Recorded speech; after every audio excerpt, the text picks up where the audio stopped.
Okay, I'll put this out for new swagers. I know there's a good handful of them. Sorting by weight, don't stress out about it too much. Don't get all anal because you've got a 5% fudge factor. Take the bullet weight you're going to make, 5% of that. Within that, Corbin says it won't affect accuracy. Yeah. So, for typical 55 grain, that means you've got 2.75 grains of leeway. I make 62s, I've got 3.1 grains. Now, if you're making like 40s, you only got 2 grains. But let's say you're making 77s, you got 3.85 grains of leeway. So the heavier the bullet, the greater the leeway is, the lighter, the tighter that tolerance gets. So, yeah. And as we know, the scales, the reliability, the repeatability, drift, and all that, you know. I have 3 of this model, and they don't agree with each other. Luckily, I bought them all different colors, so I can tell which one's which. This is the oldest one, and it's probably the more accurate. Tends to be in line with my beam scale, but all of a sudden, it'll go wacky. Yeah. Got another one that weighs 4/10 under this one, and so that round up, round down point is different. So, changing between the two would throw things off. It's hard to find a scale that only reads to the 10th now. They tend to read to the 100th. And granularity tends to be 200ths, so you'll see like 0.04, 0.06, not 0.05.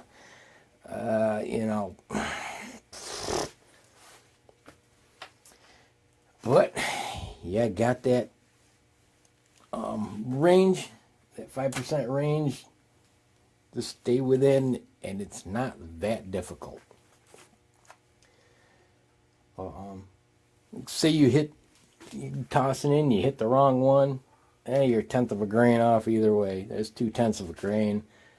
Here, you might get a couple more, say 4/10 there, call it half grain.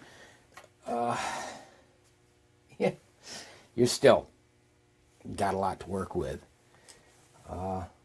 Now, doing this, I'll squish together a few hundred, weigh a handful, and be within 3/10 of a grain, generally, almost always. So my tolerances are pretty good as far as weight. I don't worry about 3/10 of a grain variance, especially when I've got 3 grains variance I could work with. That's a big difference. Now, there are people who don't weigh anything. The lightest I find, I don't think I've ever found anything below 9.2 grains, and they can go up about approaching 11 grains. So there's 2 grains variance there. So between that and, what I mentioned before, we're at about 2.5 grains. We're getting kind of close. That's if you're not measuring.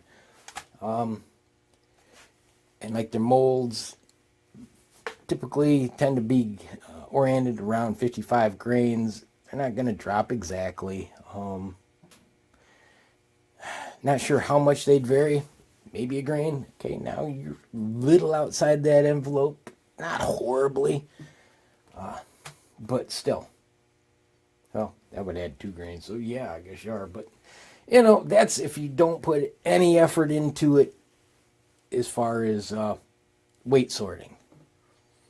I guess at that point you would want to weigh them afterwards and group them, but you'd end up with some, sizable groups of weights and then outliers and, a few here, a few there, blah,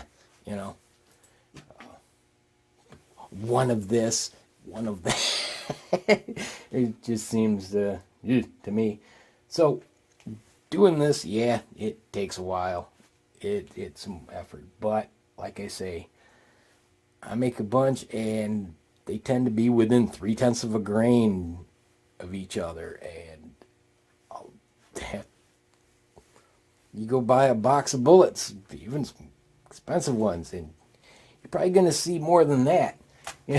So something to consider. Oh, there was something I was going to say and I blanked out. I hate it when that happens. Old age. It's creeping up on me. Oh, crap. Oh well, I'll think of it after, turn off the camera. Go figure, right? But yeah, don't let it stress you out. They'll take the joy out of it. Now, I don't know if I mentioned it, but I used to reweigh and, be like, okay, oh no, that's a 5, that's a 7. And then you go to the next one, you weigh that, and you're doing the same thing back, probably putting them right back, And it's maddening. So the only time that makes sense is, say, like Federals and Super X's and stuff. And occasionally other ones. You got a group of 9 grain range and 10 grain range, and you throw it in the wrong one and it's a grain off. Now that, adds to the whole being out of spec. May not be the end of the world, but it's nice to catch that. It's happened to me several times.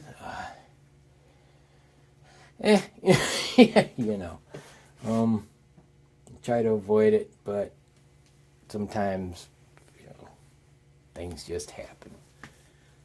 But when I reweigh it, I catch it, and go, here we go again. But, yeah, I've got 13 pounds to go through this year. At least about, I forget what it really is, about 690, something like that. I call it 700 jackets per pound, up to 750, 760, 7.25 on average. Somewhere around 9,000 potential bullet jackets. And yeah, it's a lot. It seems a bit overwhelming. What I figured is, what I do in this is, I set my goals one yogurt cup at a time. This holds about 7 ounces of jackets. I mean, it's a visual goal. You can see it going down, yeah. It helps. It helps you mentally, when you watch it go down. Not like a big monster thing where it takes a while before you see, the results. If I do one of these a day, it'll take me a month to do them all. Which, it's a small obtainable goal. That's visual. Doesn't take forever. You go do one of them, and then I'm off doing whatever else I want during the day. Or you might get done with it and go, that wasn't so bad. I think I'll do another one. And often that's what I tend to do. Sometimes come back and do another one or two later in the day. And just pare it right down to take a month and turn it into 2 weeks. Stuff like that. I also do this with when I'm weight sorting cores. 1 yogurt cup at a time. And it just, it helps. Like I said, it holds about 7 ounces. Not quite 8, not quite a half pound unless you heap it. So, and then you're making a mess. Anything else I can really think of? Let's see. This plus what I've done. These were my CCIs. My normals. Federals are quite popular. My Remingtons, my Super X's from this year. So yeah, things start adding up. And then we get to the off-brands. Which, well, there's a lot more variations. These have anywhere from 1 to a couple dozen. You know? And several of these are made by Remington. I don't know if they're subsidiaries or for other regions in the world. I don't know. And these say CCI on them instead of the C. So, mini mags I've sorted out. I have a few different things. But yeah, that was the first sorting. Head stamps. Took a little while. Week or so, I think. Wasn't terrible. But the weight sorting is the next sorting. All the prep work. You know, this takes all the time, squish them together. Ain't so bad. So, yeah. Like I said, don't stress out too much about it. Don't burn yourself out. And, you know, you'll keep enjoying it. If you stress and try to do too much at once and get too anal about things, you'll kill the joy, and it just won't be fun anymore, you know? Been doing this for what? Since 2018? Yeah. 3 years? And I still enjoy it. There are times, yeah.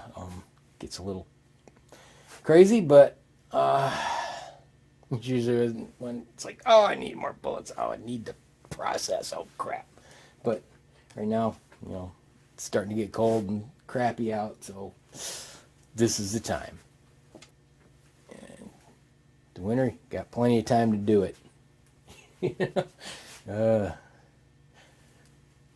Really don't hit the range when it's snowing.